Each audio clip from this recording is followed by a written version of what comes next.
দুনিয়ার জমিনে আল্লাহ তাআলা যখন ওনাকে পাঠালেন, সর্বপ্রথম উনি নিজের ঘরটা ব্যবস্থা না করে আল্লাহ তাআলার ঘর বানিয়েছেন। আল্লাহ তাআলা পবিত্র কোরআনে কারীমের মধ্যে জানায় দেন, ইন্না আউওয়ালা বাইতিন উযিআ লিন-নাস লাল্লাযী বিমাক্কাতা মুবারাকান ওয়া হুদাল লিল-আলামিন।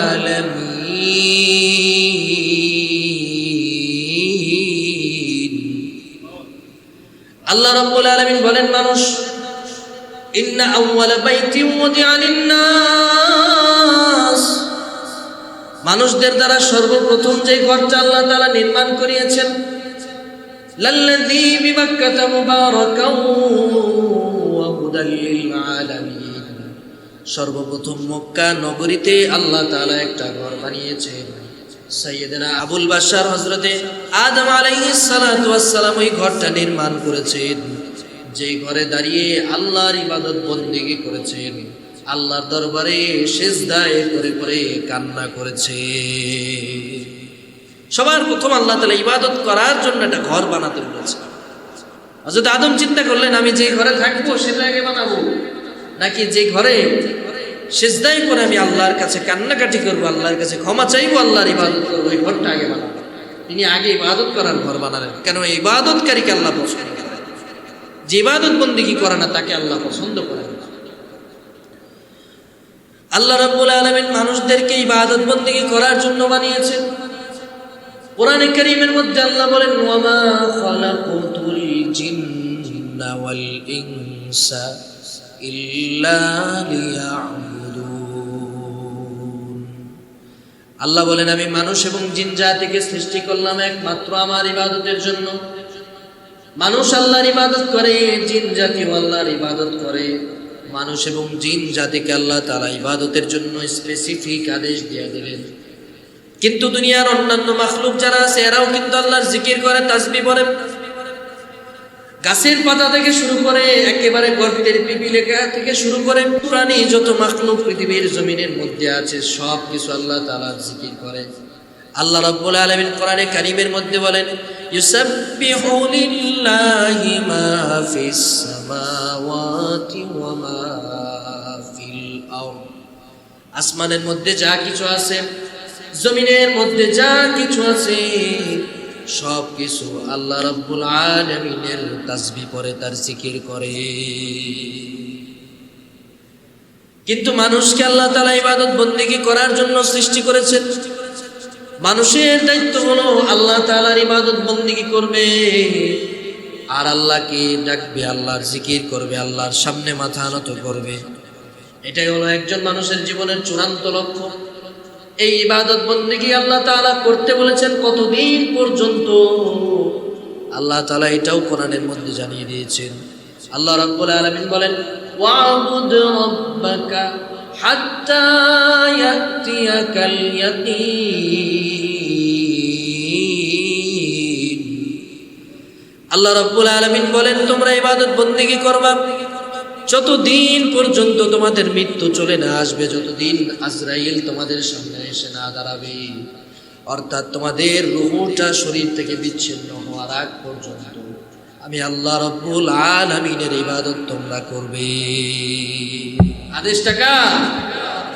ইবাদত আলামিনের দরবারে অসংখ্য অগণিত শুকর এবং সুজুদ যে মহান রব্বুল আলামিন আমাদেরকে পুনরায় আবার আল্লাহর ঘর পবিত্র মসজিদে সালাতুল ইশা আদায় করে আমাদের সাপ্তাহিক ধারাবাহিক তাফসিরের প্রোগ্রামটিতে বসার মতো সুযোগ করে দিয়েছেন।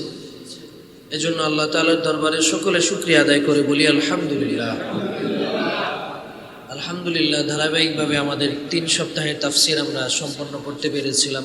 বিগত সপ্তাহে বিভিন্ন অফিস আদালত ছুটি থাকার কারণে এবং আমি ব্যক্তিগতভাবে একটু ব্যস্ততার মধ্যে ছিলাম, যার কারণে বিগত সপ্তাহের যে তাফসীর প্রোগ্রামটি অনুষ্ঠিত হওয়ার কথা ছিল সেটা দুঃখজনকভাবে অনুষ্ঠিত হয়নি।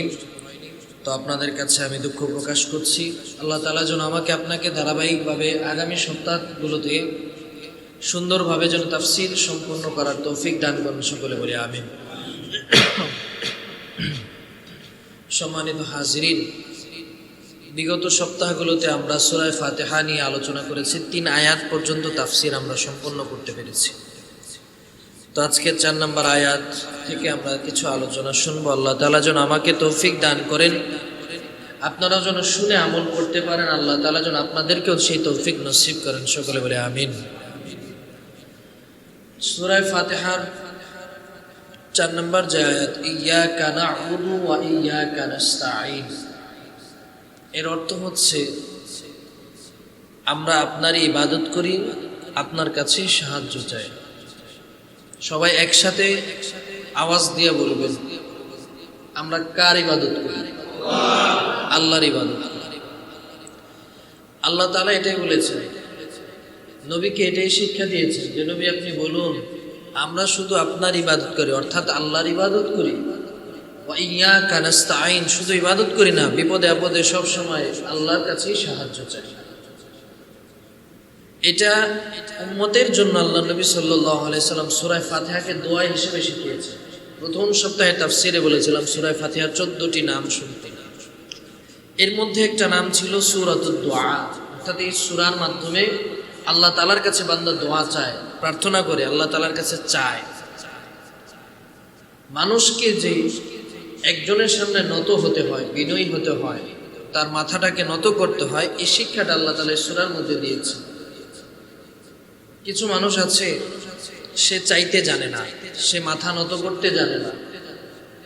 তার ইগো, তার অ্যাটিটিউড, তার আচরণ আচার, এগুলোর মধ্যে দাম্ভিকতা, অহংকার এবং তার ইগো অনেক বেশি থাকে। এই সমস্ত মানুষদের, কঠোর মানুষদের, নিষ্ঠুর মানুষদের, রূঢ় প্রকৃতির মানুষ যারা, এদেরকে আল্লাহ তাআলা দোয়ার মাধ্যমে, এই সূরার মাধ্যমে দোয়া শিখিয়েছেন যে তুমি বান্দা হও, তুমি নত হও, তুমি আমার গোলামে পরিণত হও, আমার কাছেই চাও। তুমি এটা ভেবো না যে তুমি সর্বস্ব, সর্বে সর্বা, সব কিছুর উপরে তোমার কর্তৃত্ব আছে, এটা তুমি ভেবো না। যেমনটা ফেরাউন করেছিল, সে নিজেকে দাবি করেছিল আনা রাব্বুকুমুল আ'লা, মানে আমি হচ্ছি শুধু খোদা না, সবচাইতে বড় খোদা, যত খোদা আছে সবার সর্দার আমি, এটা দাবি করেছিল ফেরাউন। তো বান্দাকে আল্লাহ তাআলা এই সূরার মাধ্যমে দোয়া শিখিয়েছে, আল্লাহর কাছে চাওয়া শিখিয়েছে। এবং প্রথমে আল্লাহ বলেছেন ইয়াকা না'বুদু, আমরা আপনার ইবাদত করি। এই কথার দ্বারা আল্লাহ ব্যতীত কারো কাছে, কারো সামনে ইবাদতের হাইসিয়তে, ইবাদতের উদ্দেশ্যে কোনো কিছু করা সম্পূর্ণ হারাম, এটা আল্লাহ তাআলা এই সূরার মধ্যে বুঝিয়েছেন। কোনো কিছু চাওয়ার যদি প্রয়োজন হয় আল্লাহর কাছে চাইব। সন্তান হচ্ছে না, আল্লাহর কাছে চাইব। পীরের দরবারে গিয়ে গরু খাসি মানত করে আসলে সন্তান হবে না, যদিও বা সন্তান হয় সেটা নেককার হবে না, কিন্তু এটা পীরের কারামত না, এটা আল্লাহ দিয়েছেন বলে হয়েছে। অনেকে একটা প্রবাদ জানেন, প্রচলিত আছে আমাদের সমাজে, ঝড়ে বক মরে ফকিরের কেরামতি বাড়ে। এর মানে কি? মানে ফকিরের কোনো কেরামতি নাই, উনি যেটা বলছে এটা এভাবেই হয়ে গেছে, কোইন্সিডেন্স। কিন্তু এটাতে তার কর্তৃত্ব বেড়েছে, তার আরো চাহিদা বেড়েছে, তার ডিমান্ড বেড়েছে। তো সন্তান দেওয়ার মালিকও আল্লাহ, বিপদ আপদ থেকে মুক্তি প্রদান করার মালিকও আল্লাহ, বিপদে দিয়ে মাঝে মধ্যে পরীক্ষাও করেন আল্লাহ। আবার বিপদে মুমিন যখন অসহায় হয়ে তার অসহায়ত্ব নিয়ে আল্লাহর কাছে চায়, বিপদ থেকে বান্দাকে মুক্তি করেনও আল্লাহ। তো এই শিক্ষাটা আল্লাহ তাআলা এই সূরার এই আয়াতের মধ্যে দিয়েছেন। একটা মত আপনাদেরকে বলেছিলাম, আল্লামা ইমাম ফখরুদ্দীন রাজি রহমাতুল্লাহি আলাইহি, উনি ইয়াকা না'বুদু ওয়া ইয়াকা নাস্তাঈনের ব্যাখ্যা লেখা শুরু করেছেন।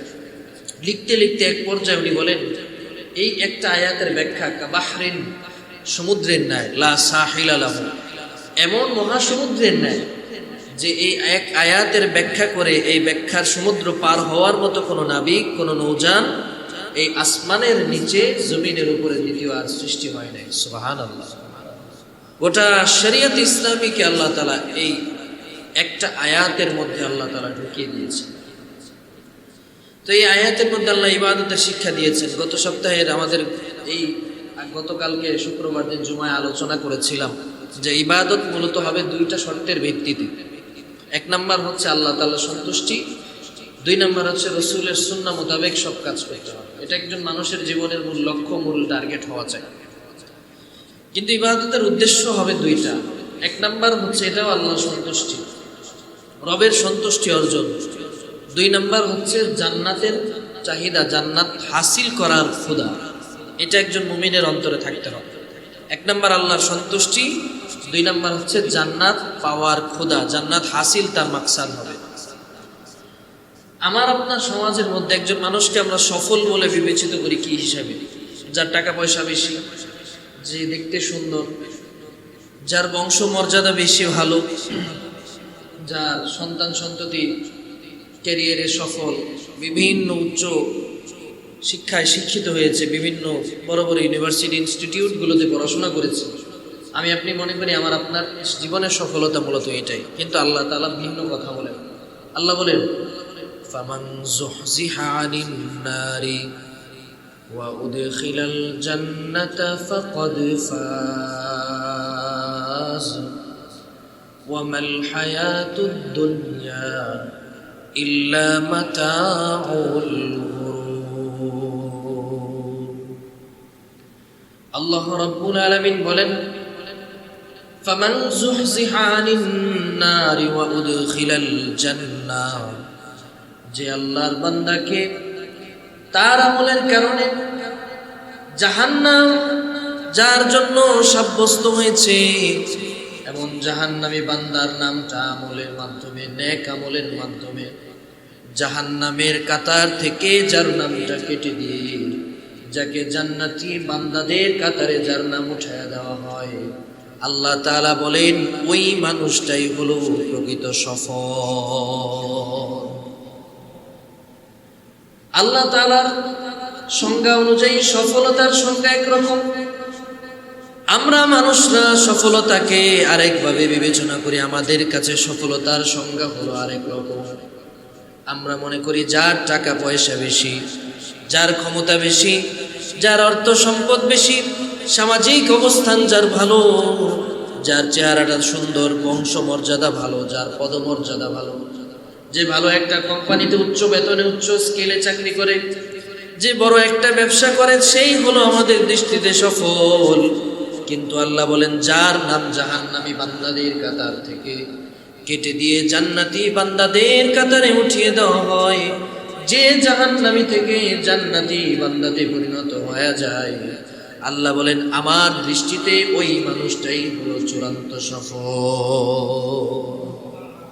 তার মানে সফলতার সংজ্ঞা আমাদের কাছে একরকম, আল্লাহর কাছে একরকম।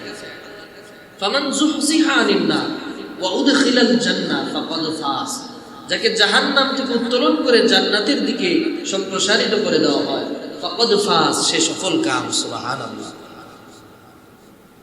এই দুনিয়ার ক্ষণস্থায়ী জীবন, দুনিয়ার জীবনে সব কিছু ক্ষণস্থায়ী, কোনো কিছু চিরস্থায়ী নয়, কোনো কিছু চূড়ান্ত নয়।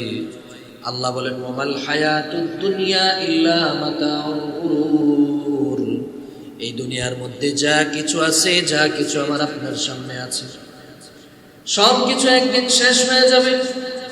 আমি একদিন ছোট ছিলাম, একেবারে কোলের দুগ্ধপোষ্য শিশু ছিলাম, একেবারে মায়ের কোলের মধ্যে ছিলাম। ওইখান থেকে আল্লাহ তাআলা আমাকে একটু বড় বানালেন, কিশোর বয়সে উপনীত হয়ে গেলাম। সেইখান থেকে আমি টকবগে যুবকে পরিণত হয়ে গেলাম।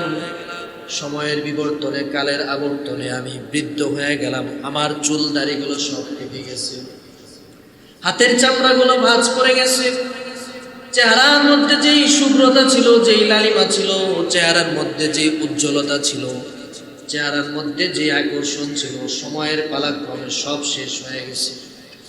আয়নার সামনে যখন আমি দাঁড়ায় যাই, আমার অবস্থা এমন, আয়নার সামনে যখন আমি দাঁড়ায় যাই, আমি এবার নিজের দিকে তাকায় দেখি আমার শরীরের মধ্যে আগের মতো সেই শক্তি সামর্থ্য নাই। অর্থাৎ বোঝানোর উদ্দেশ্য হলো এক সময় আমাকে আপনাকে পৃথিবী ছেড়ে চলে যেতে হবে। কেউ দুনিয়ার জমিনে চিরস্থায়ী থাকতে পারবো না, এই কথাটাই আল্লাহ তাআলা আয়াতের মাধ্যমে বুঝিয়ে দেন যে দুনিয়ার সব কিছু হলো ক্ষণস্থায়ী, একমাত্র চিরস্থায়ী একজন, তিনি কে? আল্লাহ হলেন চিরস্থায়ী, আর সব হলো ক্ষণস্থায়ী। ওমাল হায়াতুদ দুনিয়া ইল্লা মাতাউল গুরুর।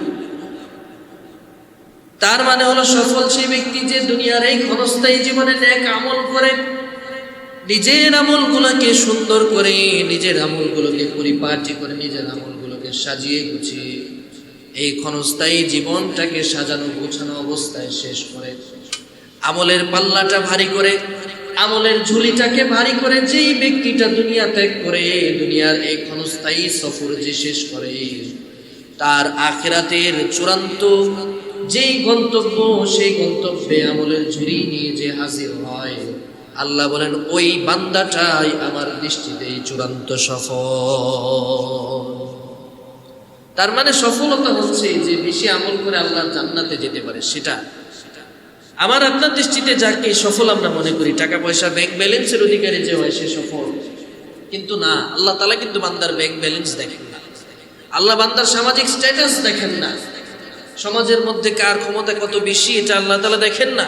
আল্লাহ এটাও দেখে না কে কালা কে সুন্দর, কে চিকন কে মোটা, কার বাপে কার বাবায় চাকরি করে রেস্টুরেন্টে, কার বাবায় চাকরি করে ভ্যান গাড়ি চালায়, শ্রমজীবী কিংবা কৃষক, এগুলো আল্লাহ তাআলা দেখেন না, কারো পেশা আল্লাহ দেখেন না, চেহারা দেখেন না।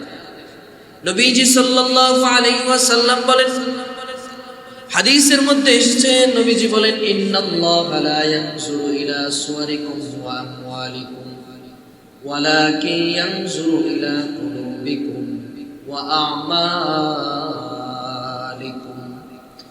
নবীজি সাল্লাল্লাহু আলাইহি ওয়াসাল্লাম বলেন, নিশ্চয়ই আল্লাহ তাআলা বান্দার চেহারা দেখেন না, বান্দার সূরত দেখেন না, বান্দার সম্পদ আল্লাহ দেখেন না। আল্লাহ দেখেন না কে কত সুন্দর, কার মর্যাদা কত বেশি, কার বংশ মর্যাদা কত উঁচু, এগুলার কোনো কিছুই আল্লাহ তাআলা দেখেন না। বান্দার সামাজিক অবস্থা আল্লাহ দেখেন না, বান্দার টাকা পয়সা অর্থ সম্পদ আল্লাহ দেখেন না। ওয়ালাকিন ইয়ানজুরু ইলা কুলুবিকুম, আল্লাহ একটা জিনিস দেখেন, কার অন্তর কেমন আমার আল্লাহ দেখেন, কার অন্তরের মধ্যে বেশি তাকওয়া আছে এটা আমার আল্লাহ দেখেন, কার অন্তরের মধ্যে আল্লাহর ভয় আছে এটা আল্লাহ দেখেন, কার অন্তরের মধ্যে কার নিয়তটা পরিশুদ্ধ এটা আমার আল্লাহ দেখেন। এই দিক বিবেচনা করে বান্দা আল্লাহর কাছে প্রায়োরিটি পায়, প্রাধান্য পায়।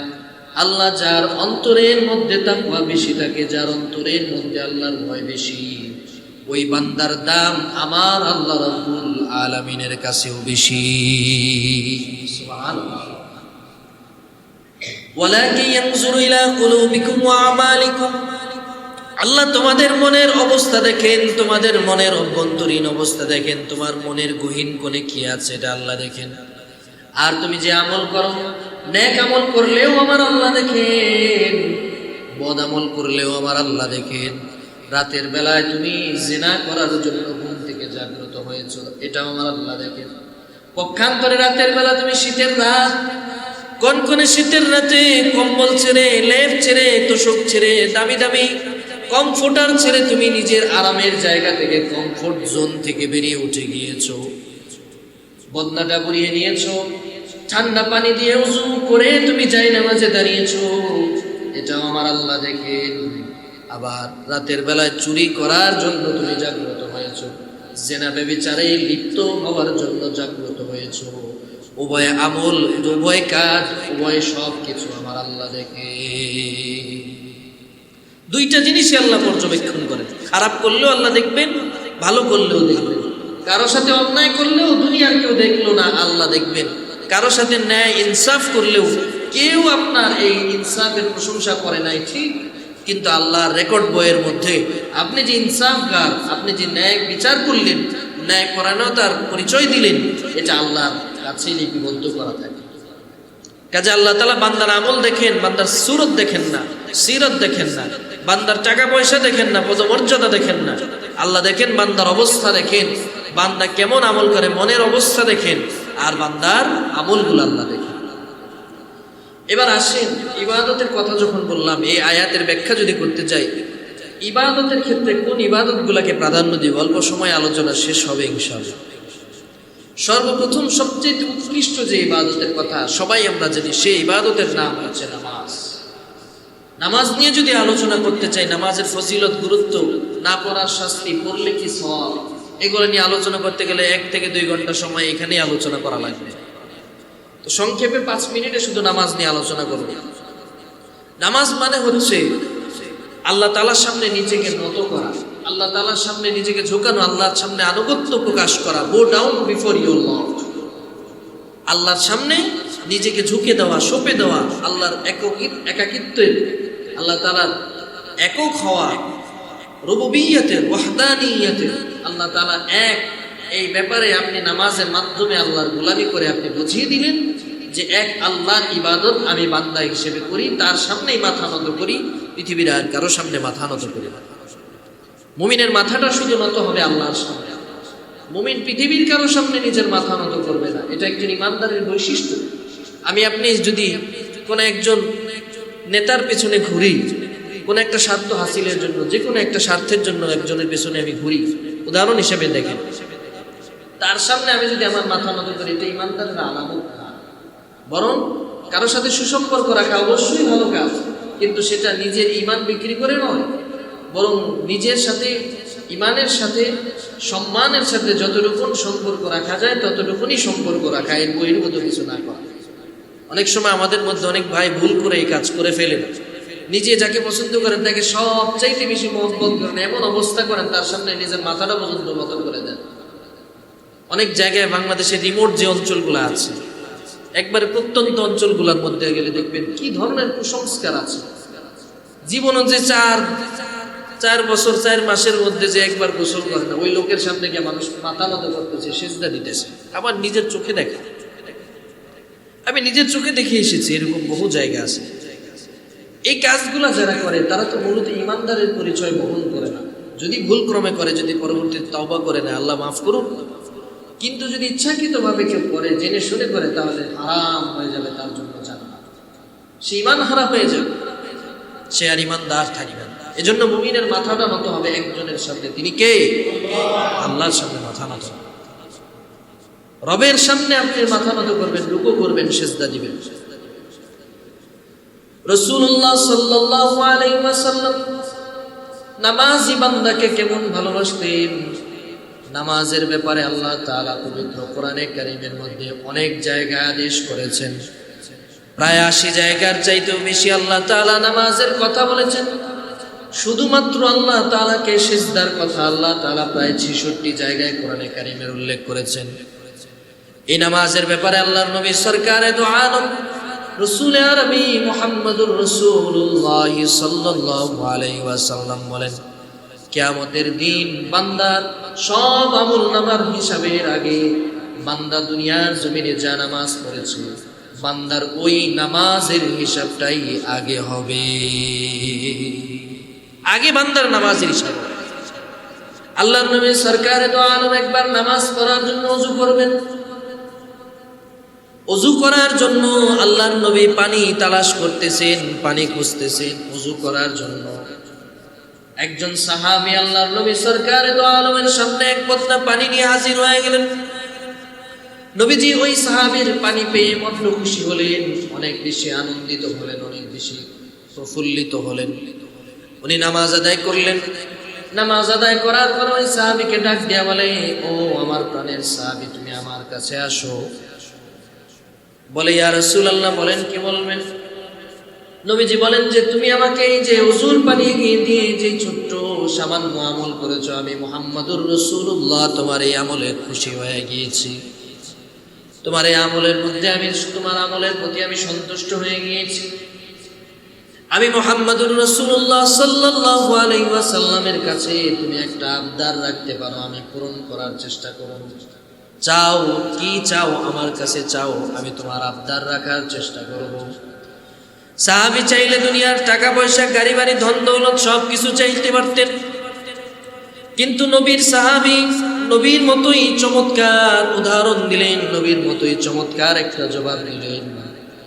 নবীকে বললেন, ও নবী, দুনিয়ার কোনো সম্পদ আমার চাই না, দুনিয়ার কোনো টাকা পয়সা, ধন দৌলত, বাড়ি গাড়ি, নারী, কোনো কিছুই আমার দরকার নাই। দুনিয়ার কোনো প্রভাব প্রতিপত্তির দরকার নাই। নাসআলু রাফাকা ফিল জান্নাহ, আমি আপনার সাহাবী কিয়ামতের দিন সব মানুষগুলো যখন পেরেশান হয়ে যাবে, মিজানের পাল্লাগুলোর হিসাব যখন হয়ে যাবে, আমি সাহাবী আপনার সাথে এক জায়গায় এক জান্নাতের মধ্যেই থাকতে চাই। নাসআলু মুরাফাকাকা ফিল জান্নাহ, আমি জান্নাতে আপনার সাথে থাকতে চাই, দুনিয়ার কোনো টাকা পয়সা চাই না। নবীজি বলেন ফাআইদনি আলা যালিকা বিকাসরাতিস সুজুদ। নবীজি বললেন যদি জান্নাতেই আমার সাথে থাকতে চাও তাহলে বেশি থেকে বেশি সিজদা দিয়ে নামাজ পড়ে আমাকে এই ব্যাপারে তুমি সাহায্য করো। সুবহানাল্লাহ। নবীজি যদি চাইতেন বলতে পারতেন যে ঠিক আছে তুমি যা বলেছো তোমার আবদার পূরণ করা হবে, এই কথা নবীজি না বলে নামাজের শর্ত জুড়ে দিলেন, বেশি থেকে বেশি নামাজ আদায় করো, বেশি থেকে বেশি আল্লাহর কুদরতি কদমে সিজদা দাও, যত বেশি সিজদা দিবা আমি নবী ততবার তোমার জন্য সুপারিশ করব। ফাআইদনি, আমাকে সাহায্য করো, আলা যালিকা বিকাসরাতিস সুজুদ, তুমি যে আমার সাথে জান্নাতে থাকবা, বেশি সিজদা দাও, তোমার জন্য আমি বেশি থেকে বেশি সুপারিশ করব। চাইলে নবীজি অন্য শর্ত দিতে পারতেন, কিন্তু নামাজের শর্ত দিয়েছে। তো বোঝার জন্য আর উদাহরণের প্রয়োজন নাই আশা করি যে নামাজের গুরুত্ব আল্লাহর নবীর কাছে এবং স্বয়ং আল্লাহ রাব্বুল আলামিনের কাছে অনেক বেশি। 2 নম্বর যে আমলটা আমরা করবো ইবাদতের ক্ষেত্রে গুরুত্ব দিব সেটা হচ্ছে কোরআনের তেলাওয়াত, তিলাওয়াতুল কোরআন। আফজালুজ জিকির, এটা সবচেয়ে উত্তম জিকির হচ্ছে কোরআন তেলাওয়াত। কেন কোরআন তেলাওয়াত করব? আল্লাহর নবী বলেন আল কোরআন ওয়াস সিয়াম ইয়াশফাআনি লিল আবদি ইয়াওমাল কিয়ামাহ। কোরআন এবং রোজা দুইটা এমন আমল আছে, রোজা এবং কোরআন তেলাওয়াত এই দুইটা আমল এত বেশি গুরুত্বপূর্ণ আমল, কোন বান্দা যদি যে রোজাগুলো আল্লাহ তাআলা রাখার জন্য বলেছেন ওই রোজাগুলো যদি সুন্দরভাবে রাখে আর নিয়মিত যদি কোরআন তেলাওয়াত করে, কোরআন তেলাওয়াত এবং রমজানের রোজা সহ অন্যান্য নফল রোজাগুলো যদি সুন্দরভাবে রাখে, এই রোজা এবং তার কোরআনের তেলাওয়াত কিয়ামতের দিন আল্লাহ তাআলার দরবারে ওই বান্দার জন্য সুপারিশ করবে। ইয়াশফাআনি লিল আবদি, ওই বান্দার জন্য সুপারিশ করবে। এই দুইটাই তাফসীরের মধ্যে এসেছে, এক প্রকার ঝগড়াই করবে তারা যে আমার তেলাওয়াতকারী এই ব্যক্তিটা, একে জাহান্নামে দেওয়ার কোনো সুযোগ নাই, একে জান্নাতেই দিতে হবে, সুপারিশ করে করে ওই বান্দাকে জান্নাতে নিয়ে যাবে। সুবহানাল্লাহ। কোরআন তেলাওয়াতের গুরুত্ব আছে। আল্লাহর নবী সরকারে দো আলম বলেন ইন্নাল কোরআন হুজ্জাতুল লাকা আও আলাইক। হাদিসের মধ্যে বলেন নবীজি সরকারে দো আলম রাসূল আরবি মুহাম্মদুর রাসূলুল্লাহ বলেন ইন্নাল কোরআন হুজ্জাতুল লাকা আও আলাইক, নিশ্চয়ই কোরআন তোমার পক্ষে কিংবা তোমার বিপক্ষে দলিল হবে। যার সাথে কোরআনের সম্পর্ক ভালো হবে, যার সাথে কোরআনের মহাব্বত বেশি হবে, যার সাথে কোরআনের সম্পর্কটা মজবুত হবে, যে নিয়মিত কোরআন তেলাওয়াত করবে, কোরআনের সাথে থাকবে, কোরআন ওয়ালাদেরকে মহাব্বত করবে, কোরআন তেলাওয়াতের আমলটাকে জারি রাখবে, এই কোরআন কিয়ামতের দিন তার জান্নাতে যাওয়ার জন্য দলিল হয়ে যাবে। কোরআন কিয়ামতের দিন তার জন্য দলিল হবে, হুজ্জাত হবে।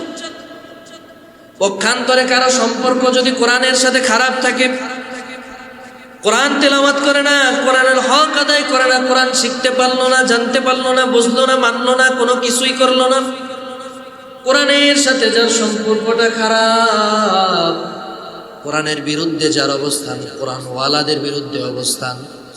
দেখবেন আমাদের মধ্যে কিছু মানুষ আছে কোরআন ওয়ালা দেখলে গালি দেয়, আছে না নাই? কথা বলেন, আছে না নাই? কোরআন ওয়ালাদেরকে মহাব্বত করে না, হুজুর দেখলে কেমন যেন তার শরীরে চুলকানি শুরু হয়ে যায়, জ্বালা পোড়া শুরু হয়ে যায়। কিয়ামতের দিন কোরআনের বিরুদ্ধে যারা থাকবে, কোরআন ওই মানুষগুলার বিরুদ্ধে আল্লাহর দরবারে দাঁড়িয়ে বিচার দায়ের করবে। নাউজুবিল্লাহ। কোরআনের পক্ষে থাকার জন্য চেষ্টা করবেন। কোরআনের পক্ষে যে থাকে, কোরআনও তার পক্ষে থাকে, আর কোরআন যার পক্ষে থাকে আল্লাহ তাআলা স্বয়ং ওই বান্দাটার পক্ষেই থাকে। এজন্য কোরআনের পক্ষে থাকার চেষ্টা করব তো ইনশাআল্লাহ, চেষ্টা করব তো ইনশাআল্লাহ। আল্লাহ তাআলা যেন আমাকে আপনাকে কবুল করেন, সকলে বলি আমিন। তো আল্লাহ তাআলার বান্দাতে, আবিদ বান্দাতে পরিণত হতে হবে, ইবাদত বন্দেগী করতে হবে, কারণ আল্লাহ তাআলা ইবাদতকারীকে পছন্দ করেন। আল্লাহ তাআলা বিনয়ী বান্দাকে পছন্দ করেন, যে ইবাদত করে সে বিনয়ী হয়, তার আচরণটা নম্র হয়, সে মুতাওয়াদি হয়, তার মধ্যে অহংকার, দাম্ভিকতা, লৌকিকতা, হিংসা, বিদ্বেষ এগুলো থাকে না। আর যে ইবাদত করে না, তার মধ্যে যত খারাপ গুণ আছে দেখবেন। একজন নামাজি মানুষ দেখবেন সব সময় মানুষের সাথে ভালো সম্পর্ক করে, ভালো আচরণ করে, ব্যবহার ভালো করে। আর যে নামাজি করে না, আল্লাহরই যে ডরায় না, এই মানুষটার আচরণ দেখবেন সবচাইতে নিকৃষ্ট। এমন দেখবেন আপনারা, ব্যতিক্রম থাকতে পারে, তবে ম্যাক্সিমাম শতকরা 90% উদাহরণ আপনাকে আমি দেখাতে পারবো, নিজে আঙ্গুলে চোখ দিয়ে, আপনার চোখে আঙ্গুল দিয়ে দেখাতে পারবো, যে যারা নামাজ আদায় করে না, যারা ইবাদত বন্দেগী করে না, এই মানুষগুলোর মধ্যে নৈতিকতা বলতে কিছু থাকে না। যার মধ্যে আল্লাহরই ভয় নাই, সে আবার আপনার সাথে কেমন ভালো আচরণ করে। তো ইবাদত বন্দেগী করতে হবে। ইবাদতের গুরুত্ব আল্লাহর কাছে অনেক। ইবাদত কেন গুরুত্বপূর্ণ আল্লাহর কাছে? আল্লাহর নবী, আমাদের সকলের আদি পিতা সাইয়্যিদনা আবুল বাশার হযরতে আদম আলাইহিস সালাতু ওয়াস সালাম, উনি যখন পৃথিবীতে চলে আসলেন, দুনিয়ার জমিনে আল্লাহ তাআলা যখন ওনাকে পাঠালেন, সর্বপ্রথম উনি নিজের ঘরটা, থাকার ঘরটা ব্যবস্থা না করে আল্লাহ তাআলার ঘর বানিয়েছেন। আল্লাহ তাআলা পবিত্র কোরআনে কারীমের মধ্যে জানায় দেন, ইন্না আউওয়ালা বাইতিন উযিআ লিন-নাস লাল্লাযী বিমাক্কাতা মুবারাকান ওয়া হুদাল লিল-আলামিন।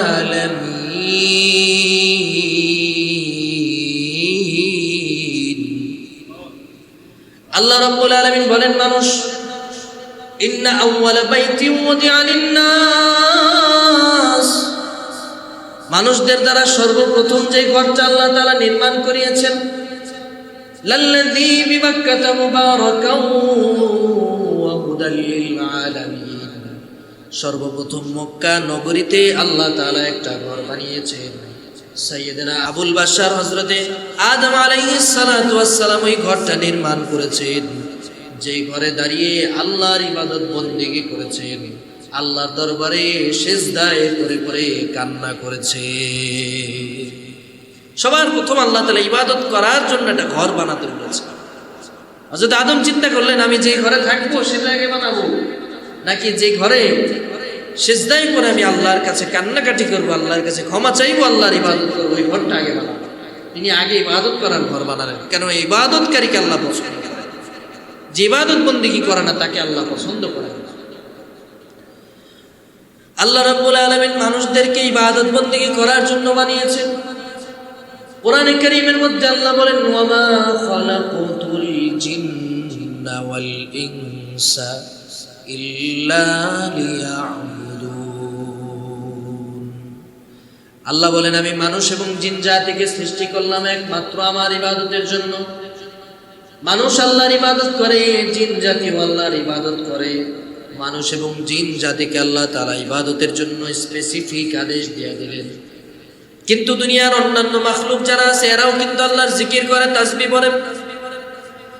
গাছের পাতা থেকে শুরু করে একেবারে গর্তের পিপিলিকা থেকে শুরু করে প্রাণী যত মাখলুক পৃথিবীর জমিনের মধ্যে আছে, সব কিছু আল্লাহ তাআলার জিকির করে। আল্লাহ রাব্বুল আলামিন কোরআনে কারীমের মধ্যে বলেন, ইউসাব্বিহু লিল্লাহি মা ফিস সামাওয়াতি ওয়া মা ফিল আরদ। আসমানের মধ্যে যা কিছু আছে, জমিনের মধ্যে যা কিছু আছে, সব কিছু আল্লাহ রাব্বুল আলামিনের তাসবিহ পড়ে, তার জিকির করে। কিন্তু মানুষকে আল্লাহ তাআলা ইবাদত বন্দেগী করার জন্য সৃষ্টি করেছেন। মানুষের দায়িত্ব হলো আল্লাহ তাআলার ইবাদত বন্দেগী করবে, আর আল্লাহকে ডাকবে, আল্লাহর জিকির করবে, আল্লাহর সামনে মাথা নত করবে। এটাই হলো একজন মানুষের জীবনের চূড়ান্ত লক্ষ্য। এই ইবাদত বন্দেগী আল্লাহ তাআলা করতে বলেছেন কতদিন পর্যন্ত, আল্লাহ তাআলা এটাও কোরআনের মধ্যে জানিয়ে দিয়েছেন। আল্লাহ রাব্বুল আলামিন বলেন, ওয়াবুদ রাব্বাকা হাত্তা ইয়াতিয়াকাল ইয়াকিন।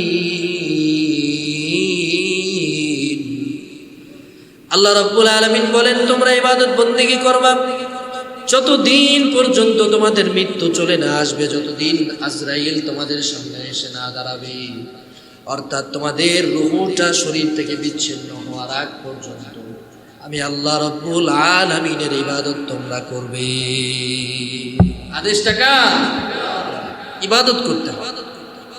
এই জন্য আল্লাহ তাআলা ইবাদতকারীকে পছন্দ করেন। কেন? ইবাদতের মাধ্যমে বান্দার অন্তরের মধ্যে তাকওয়া সৃষ্টি হয়, আল্লাহর ভয় সৃষ্টি হয়। যে ইবাদত করে সে আল্লাহকে ভয় পায়, যে ইবাদত করে না সে আল্লাহকে মানেই না, আল্লাহকে ভয় করে না। আর আল্লাহ তাআলাকে যে ভয় করে আল্লাহ তাআলা তাকে পছন্দ করে। আল্লাহ রাব্বুল আলামিন বলেন, ওয়াত্তাকুল্লাহ ইন্নাল্লাহা খাবীরুম বিমা তা'মালুন। আল্লাহ রাব্বুল আলামিন বড় মায়া করে, দয়া করে আল্লাহ ডাক দিয়া বলেন, ওয়াত্তাকুল্লাহ, ও আমার প্রাণের বান্দারা, ও আমার নবীর উম্মতেরা, ও আমার গোলামেরা, তোমরা আমি আল্লাহকে ভয় করো। তোমাদের অন্তরে যেন আমি আল্লাহর ভয় থাকে, আমি আল্লাহকে যেন তোমরা ভয় করো। তোমরা যদি আমি আল্লাহকে ভয় করো কিংবা না করো, যা কিছু করো না কেন, ইন্নাল্লাহা খাবীরুম বিমা তা'মালুন, তোমরা যা কিছু করো সে সব সম্পর্কে একজন জানেন, তিনি কে? সব কিছু আল্লাহ জানেন। এজন্য আল্লাহ তাআলা বান্দাকে তাকওয়া অর্জন করতে বলেছেন, ইবাদত করতে বলেছেন। কোরআনে কারীমের 17 নম্বর পারার 19 নম্বর পৃষ্ঠায় আল্লাহ রাব্বুল আলামিন বলেন, ইয়া আইয়ুহাল্লাযীনা আমানু রকাউ ওয়াসজুদু ওয়া'বুদু রাব্বাকুম ওয়াফআলুল খায়রা লা'আল্লাকুম তুফলিহুন। আল্লাহ রাব্বুল আলামিন বলেন, ইয়া আইয়ুহাল্লাযীনা আমানু রকাউ ওয়াসজুদু ওয়া'বুদু, ও আমার বান্দারা যারা ঈমান এনেছো, তোমরা আল্লাহ রাব্বুল আলামিনের সামনে রুকু করো, আল্লাহ রাব্বুল আলামিনের সামনে সিজদা করো, আল্লাহর কুদরতি কদমে সিজদা দাও। ওয়া'বুদু রাব্বাকুম, এবং রবের দরবারে তোমরা ইবাদত করো। ওয়াফআলুল খায়রা, তোমরা ভালো ভালো কাজ করো। এই সব কিছু যদি তোমরা করতে পারো, লাআল্লাকুম তুফলিহুন, অবশ্যই অবশ্যই তোমরা সফল কাম হবে, এতে কোনো সন্দেহ নাই। সুবহানাল্লাহ। এজন্য ইবাদত বন্দেগী করতে হবে। ইবাদতের মাধ্যমে বান্দা দামি হয়, সম্মানিত হয়, মর্যাদাপূর্ণ স্থানে সে সমাসীন হয়। আল্লাহর নবীর সাহাবীরা এত বেশি ইবাদত গুজার ছিলেন, এত বেশি তাকওয়াওয়ালা ছিলেন যে আজও পর্যন্ত, কিয়ামত পর্যন্ত, শুধু এখন নয়, কিয়ামত পর্যন্ত পৃথিবীর সবচেয়ে উৎকৃষ্ট বান্দাদের কাতারে সাহাবায়ে কেরামদের নাম থাকে। যারা পৃথিবীর বড় বড় বাদশাহ আছেন, লিডার আছে, তাদের জন্য উৎকৃষ্ট উদাহরণ আল্লাহর নবীর সাহাবীরা। আল্লাহর নবীর সাহাবী হযরত ওমর ফারুক রাদিয়াল্লাহু তাআলা আনহু অর্ধ জাহানের খলিফা ছিলেন, অর্ধেক পৃথিবীর শাসনভার হযরত ওমর ফারুকের উপরে ছিল। এত বেশি ক্ষমতাশালী, এত বেশি প্রভাবশালী একজন বাদশা ছিলেন। কিন্তু হযরত ওমর ফারুকের চাল চলন কেমন ছিল? উনি যে জামাটা গায়ে দিতেন, ওই জামাটার মধ্যে কমপক্ষে 18 থেকে 20টা সেলাইয়ের দাগ ছিল, 18 থেকে 20টা তালিযুক্ত জামা উনি পরতেন। এই জামা পরে পরে হযরত ওমর ফারুক নিজের জীবন অতিক্রম করেছেন। হযরত ফারুক আযম ওমর ফারুক রাদিয়াল্লাহু তাআলা আনহুর কাছে একটা চাইতে বেশি অধিক জামাও ছিল না। অর্ধেক জাহানের খলিফা মাত্র একটা জামা পরে জীবন পার করছে। এই যে আমাদের যে মসজিদুল আকসা, হযরত ওমর ফারুক রাদিয়াল্লাহু তাআলা আনহুর জামানায় মসজিদে আকসা, বাইতুল মুকাদ্দাস একবার বিজিত হলো। মুসলমানরা বাইতুল মুকাদ্দাস একবার জয় করলেন। বাইতুল মুকাদ্দাসে যখন মুসলমানরা জয় করলেন, হযরত ওমর ফারুক হযরত খালিদ ইবনুল ওয়ালিদ রাদিয়াল্লাহু তাআলা আনহুকে ওই বাইতুল মুকাদ্দাসের চাবি নেওয়ার জন্য পাঠালেন। হযরত খালিদ ইবনে ওয়ালিদ এমন একজন সাহাবী ছিলেন, ওনাকে আল্লাহর নবী সাইফুল্লাহ উপাধি দিয়েছিলেন। অর্থাৎ খালিদ ইবনুল ওয়ালিদ রাদিয়াল্লাহু তাআলা আনহু যতগুলো যুদ্ধতে অংশগ্রহণ করেছেন, একটা যুদ্ধতেও খালিদ ইবনুল ওয়ালিদ রাদিয়াল্লাহু তাআলা আনহু হেরে আসেন না। সুবহানাল্লাহ। যেখানে গিয়েছেন জয় করেছেন। সাইফুল্লাহ, দ্য সোয়ার্ড অফ আল্লাহ, আল্লাহ তাআলার তরবারি উপাধি নবীজি ওনাকে দিয়েছিলেন। হযরত খালিদ ইবনুল ওয়ালিদ যখন বাইতুল মুকাদ্দাস বিজয় করার পরে, জেরুজালেম বিজয় করার পরে মসজিদুল আকসার চাবি নেওয়ার জন্য গেলেন। এলাকা বিজিত হলে কি হবে?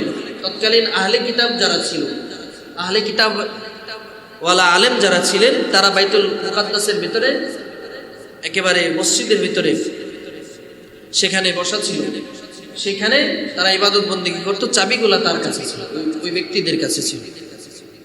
তো মসজিদুল আকসা, এই মসজিদুল আকসার চাবি নেওয়ার জন্য হযরত খালিদ ইবনুল ওয়ালিদ যখন গেলেন, ওই পাদ্রীরা তখন, ওই আহলে কিতাবের আলেমরা তখন বলল যে তুমি আমাদের কাছে চাবি নেওয়ার জন্য এসেছো ঠিক, এলাকা তোমরা বিজয় করেছো ঠিক, জেরুজালেম দখল করেছো ঠিক, ওমর জিতেছে ঠিক, কিন্তু আমাদের কিতাবের মধ্যে জেরুজালেম বিজয়কারী বাদশার যেমন বর্ণনা দেওয়া আছে তোমার সাথে তার সাথে মিলে না, কাজে তোমার হাতে আমরা চাবি দিতে পারব। তো কি করা যায়? যে তোমাদের বাদশা যিনি, তাকে আমাদের কাছে আসতে বলো, তার সাথে যদি এই বৈশিষ্ট্যগুলো মিলে যায় তাহলে তার কাছে আমরা চাবি দিব, এছাড়া আমরা এই চাবি কারো কাছে হস্তান্তর করব না, এতে আমাদের প্রাণ চলে যায় না। হযরত ওমর ফারুককে খালিদ ইবনুল ওয়ালিদ রাদিয়াল্লাহু তাআলা আনহু একটা চিঠি লিখে পাঠালেন, খলিফাতুল মুসলিমিন, এরা তো আমাকে চাবি দিচ্ছে না, আপনি আসুন, এসে আপনি নিজের চাবি নিজে করায়ত্ত করুন, নিজে নিয়ে নেন আপনার চাবি। হযরত ওমর ফারুক রাদিয়াল্লাহু তাআলা আনহু চিঠি পাওয়ার পরে, স্বাভাবিক অর্ধজাহানের খলিফা যখন মদিনা ছেড়ে, নিজের রাষ্ট্র ছেড়ে, নিজের আবাসভূমি ছেড়ে যখন আরেক জায়গায় সফর করে আসবেন, আমাদের এমপি মন্ত্রীরা কি করে, এক একটা এমপি মন্ত্রী, একটা আসনের এমপি সাধারণত দেখা যায় 40টা 50টা 100টা গাড়ি, বাইক, হোন্ডা, এগুলো শোডাউন নিয়ে চলাফেরা করে, এই সিকিউরিটি সেই সিকিউরিটি, কত ধরনের ব্যবস্থা। কিন্তু উনি মাত্র সাথে একজন হাবশী গোলাম নিয়েছে, একজন কালো কৃতদাস, আর হযরত ওমর ফারুক নিজে, দুইজন একটা ঘোড়ার পিঠে জমা। কিছু দূর রাস্তা হেঁটে চলেন, কিছু দূর রাস্তা আবার ঘোড়ার পিঠে করে চলেন। উদাহরণস্বরূপ 5 কিলোমিটার উনি নিজে হেঁটে চলেন, 5 কিলোমিটার উনি নিজে হাঁটেন, রাখালকে, ওনার খাদেমকে ঘোড়ার পিঠে বসান, আবার 5 কিলোমিটার ওরে নিচে নামায় নিজে বসে। সুবহানাল্লাহ। কি সুন্দর ইনসাফ ভিত্তিক বন্টন উনি করেছেন। কিভাবে মানুষের উপরে তিনি ন্যায় ইনসাফের আদর্শ মূর্ত প্রতীক তারা ছিলেন, মানুষের উপরে কিভাবে ইনসাফ তারা করেছেন। একজন খাদেমের উপরেও তিনি জুলুম করেন নাই। আমাদের জন্য কত বড় শিক্ষা। তো উনি যখন কিছু দূর যাওয়ার পরে, যাওয়ার আগে মদিনা থেকে যখন বের হবেন, রাষ্ট্রের অন্যান্য সাহাবায়ে কেরাম যারা ছিলেন বললেন, খলিফাতুল মুসলিমিন এত লম্বা সফরে যাচ্ছেন, কত মানুষের সাথেই তো দেখা হবে, গায়ের জামাটা পরিবর্তন করে যান, একটু ভালো জামা পরেন। হযরত ওমর ফারুকও চিন্তা করলেন যে কথা তো মন্দ নয়, যাই জামাটা পরিবর্তন করি। জামাটা পরিবর্তন করে একটা সুন্দর জামা পরে উনি হাঁটছেন। কিছু দূর যাওয়ার পরে ওনার কাছে অস্বস্তি অনুভব হচ্ছে, ওনার কাছে খারাপ লাগছে যে না, এই জামাটার সাথে আমার সাথে যাচ্ছে না, ম্যাচ করতে পারছেন না। উনি আবার মদিনায় রিটার্ন করলেন, করার পরে খাদেমদেরকে বললেন যে দাও আমার ছেঁড়া ফাটা জামাটাই দাও, সেলাইযুক্ত জামাটাই দাও, এটা পরি, ওটা পরেই আমি স্বাচ্ছন্দ্য অনুভব করি। এই দামি জামা থেকে রোম পারস্যের বাদশাদের ঘ্রাণ আসে, তাদের দুর্গন্ধ আসে, এদের দুর্গন্ধ আমার কাছে কেমন যেন অস্বস্তিকর লাগে। আমি আমার ছেঁড়া ফাটা তালিযুক্ত জামাটাই পরি, এটাতেই আমি প্রশান্তি অনুভব করি। সুবহানাল্লাহ। ওনার জামাটা উনি কাউকে ধুইতে দিতেন না। জুমার দিনে এই জামাটা যখন পরবেন, জামাটা আস্তে আস্তে নিজে নিজে ধুইতেন, যাতে জামাটা কোথায় দিয়ে আবার নতুন করে ছিঁড়ে না যায়। হযরত ওমর ফারুক রাদিয়াল্লাহু তাআলা ওই তালিযুক্ত জামা পরে বাইতুল মুকাদ্দাসের দিকে রওনা হয়েছেন, বাইতুল মুকাদ্দাসের দিকে যাবেন। কিছু দূর যাওয়ার পরে বাইতুল মুকাদ্দাসের সামনে যখন চলে এসেছেন, ওমর ফারুকের আগমনকে কেন্দ্র করে বাইতুল মুকাদ্দাসের ওই পাদ্রীগুলো ঘর থেকে বের হয়ে এসেছে। ঘর থেকে বের হয়ে আসার পরে দেখে যে অর্ধজাহানের খলিফা ওমর ফারুক রাদিয়াল্লাহু তাআলা কোনো ধরনের আস্তাবল ব্যতীত, কোনো ধরনের প্রোটোকল ব্যতীত একেবারে সাদা মাঠা একটা খাদেমকে সাথে করে নিয়ে হেঁটে হেঁটে আসছেন। ওই পাদ্রীরা তখন সাথে সাথে চিৎকার মেরে উঠল, চিৎকার মেরে উঠে বলল, ইনি তো সেই খলিফা, ইনি তো সেই বাদশা, ইনি তো সেই মহান শাসক যার কথা আমরা আমাদের আসমানি কিতাবের মধ্যে হুবহু পেয়েছি। তাদের কথা, সাহাবায়ে কেরামের কথা আগের জমানার আসমানি কিতাবের মধ্যেও ছিল। সাথে সাথে তারা তাদের ওই চাবিগুলা, বাইতুল মুকাদ্দাসের চাবিগুলা খলিফাতুল মুসলিমিন হযরতে ওমর ফারুক রাদিয়াল্লাহু তাআলা আনহুর হাতে হস্তান্তর করে দিল আর বলল, আমাদের আসমানি কিতাবে যেমন নজির আমরা পেয়েছি, যেমন বিবরণ আমরা দেখেছি, আপনি ওমর ফারুকের মধ্যে প্রতিটা বিবরণ, প্রতিটা উদাহরণ, প্রতিটা উপমা একবারে 100% হুবহু আমরা মিল পেয়েছি। আল্লাহ বলেন, যালিকা মাসালুহুম ফিত তাওরাত ওয়া মাসালুহুম ফিল ইনজিল। যেই মানুষগুলো আল্লাহ তাআলার প্রিয় হয়ে যায়, যে মানুষগুলো আদর্শ মানুষে পরিণত হয়ে গিয়েছে, ওই মানুষগুলার কথা আল্লাহ রাব্বুল আলামিন আসমানি কিতাবগুলোর মধ্যে দাখিল করে দিয়েছে। এমন দামি মানুষ ওনারা ছিল, যার কথা আসমানি কিতাবগুলোর মধ্যে আল্লাহ তাআলা উল্লেখ করেছেন। আল্লাহ নিজে বলেছেন কোরআনে কারীমের সূরা ফাতহের মধ্যে 26 নম্বর পারা 14 নম্বর পৃষ্ঠা আল্লাহ বলেন, যালিকা মাসালুহুম ফিত তাওরাত ওয়া মাসালুহুম ফিল ইনজিল। তাওরাতের মধ্যে, ইনজিলের মধ্যে এই সমস্ত মানুষের কথা আল্লাহ এনেছেন। কোরআনের মধ্যে আল্লাহ বলেছেন রাদিয়াল্লাহু আনহুম ওয়া রাদু আন। কোরআনে কারীমে 30 পারার সূরা বাইয়িনার শেষ আয়াত আল্লাহ বলেছেন যে আল্লাহ নিজে তাদের উপরে খুশি, তারাও আল্লাহ তাআলার উপরে সন্তুষ্ট। সুবহানাল্লাহ। এমন মানুষে আমাকে আপনাকে পরিণত হতে হবে, এমন বান্দাতে আমাকে আপনাকে পরিণত হতে হবে। সাহাবায়ে কেরামকে নিজের রোল মডেল বানাতে হবে। যারা মেসি নেইমারের নিজের আদর্শ মনে করেন, ক্রিস্টিয়ানো রোনালদোরে নিজের আদর্শ মনে করেন, বিভিন্ন বলিউড হলিউড গায়ক গায়িকা নায়ক নায়িকাদেরকে নিজের আদর্শ আইডল মনে করেন, সাবধান, এখনই সোচ্চার হয়ে যান, সতর্ক হয়ে যান। আমার আপনার আইডল হবে মুহাম্মদুর রাসূলুল্লাহ সাল্লাল্লাহু আলাইহি ওয়াসাল্লাম। ওনার দেখানো পথ অনুযায়ী আমাকে আপনাকে চলতে হবে। এটাই আমার আপনার জীবনের জন্য শিক্ষা, এটাই আমার আপনার জীবনের সফলতার চাবি, এটাই আমার আপনার জন্য জান্নাতে যাওয়ার ওসিলা। সুবহানাল্লাহ। আল্লাহ তাআলা যেন আমাকে আপনাকে কবুল আর মঞ্জুর করুন, সকলে বলে আমিন। যতটুকু আলোচনা হয়েছে আল্লাহ তাআলা যেন এই আলোচনা থেকে আমাকে আপনাকে ফায়দা হাসিল করার মতো তৌফিক দান করেন, সকলে বলে আমিন। সম্মানিত হাজিরিন, রাত দীর্ঘ হয়ে যাচ্ছে, আর লম্বা করতে চাচ্ছি না। তো আগামী সপ্তাহে ইনশাআল্লাহ শনিবার দিন বাদ এশা আমরা ধারাবাহিকভাবে আলোচনা করব, যতটুকু আমাদের ইলমের মধ্যে কুলায়, সাধ্যের মধ্যে কুলায়, সময় দিয়ে সহযোগিতা করবেন তো ইনশাআল্লাহ। পাশাপাশি নিজে আসবেন, অন্য আরো 2-4 জন মুসল্লিকে নিয়ে আসবেন ইনশাআল্লাহ। আল্লাহ তাআলা যেন আমাকে আপনাকে কবুল করুন, সকলে বলি আমিন। সকলে একবার দুরূদ ইব্রাহিম পড়ে, আল্লাহুম্মা সাল্লি আলা মুহাম্মাদ ওয়া আলা আলি মুহাম্মাদ কামা সাল্লাইতা আলা ইব্রাহিম ওয়া আলা আলি ইব্রাহিম ইন্নাকা হামিদুম মাজিদ। اللهم بارك على محمد وعلى آل محمد كما باركت على إبراهيم وعلى آل إبراهيم إنك حميد مجيد. الحمد لله رب العالمين والعاقبة للمتقين والصلاة والسلام على محمد المصطفى والمرسلين نبينا محمد وعلى آله وأصحابه أجمعين. ربنا ظلمنا أنفسنا وإن لم تغفر لنا وترحمنا لنكونن من الخاسرين. ربنا لا تزغ قلوبنا بعد إذ هديتنا وهب لنا من لدنك رحمة إنك أنت الوهاب. رب ارحمهما كما ربياني صغيرا. اللهم رب ارحمهما كما ربياني صغيرا. يا رب العالمين, আল্লাহ বাদশা থেকে, আল্লাহ আপনার কালামে হাকিম থেকে কিছু আলোচনা মুযাকারা করলাম, মেহেরবানি করে আল্লাহ আপনি আমাদের এই আশা বসা এবং এই মেহনত মুজাহিদাকে কবুল করে নেন। ইয়া রাব্বাল আলামিন, আল্লাহ আপনার কালামে হাকিম থেকে যেন আমরা ইস্তেফায়দা গ্রহণ করতে পারি, আল্লাহ আমরা উপকৃত হতে পারি, সেই তৌফিক আপনি আমাদেরকে নসিব করে দেন।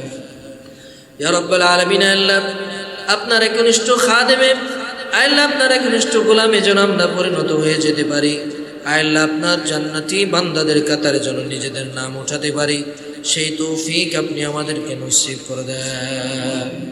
ইয়া রাব্বাল আলামিন, ইয়া আকরামাল আকরামিন, আল্লাহ আপনার দ্বীনের জন্য আমাদের এই খিদমতকে কবুল আর মঞ্জুর করিয়া নেন। আল্লাহ যতদিন বেঁচে থাকবো ইসলামের উপর, কোরআনের উপর যেন বেঁচে থাকতে পারি, সেই তৌফিক আপনি আমাদেরকে নসিব করে দেন। ইয়া রাব্বাল আলামিন, আল্লাহ যারা পেরেশানির মধ্যে আছে, আল্লাহ যারা অসুস্থ আছে, প্রত্যেককে আপনি শিফায়ে কামিলা আজিলা দান করে দেন। আল্লাহ যারা ঋণগ্রস্ত আছে, তাদের ঋণ পরিশোধ করার মতো তৌফিক দিয়ে দেন।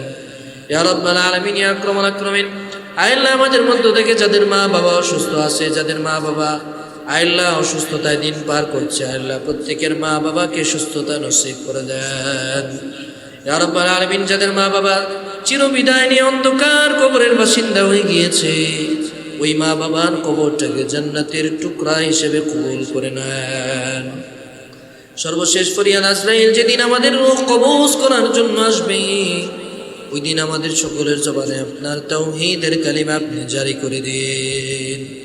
সকল প্রার্থনাগুলি আপনার পেয়ারা হাবিব সরকারে দো আলম রাসূল আরবি মুহাম্মদুর রাসূলুল্লাহ সাল্লাল্লাহু আলাইহি ওয়াসাল্লামের ওসিলায় কবুল আর মঞ্জুর করিয়া নেন। তাকাব্বাল মিন্না ইন্নাকা আনতাস সামিউল আলিম ওয়া তুব আলাইনা ইন্নাকা আনতাত তাওয়াবুর রহিম। সুবহান রাব্বিকা রাব্বিল ইজ্জাতি আম্মা ইয়াসিফুন ওয়া সালামুন আলাল মুরসালিন والحمد لله رب العالمين।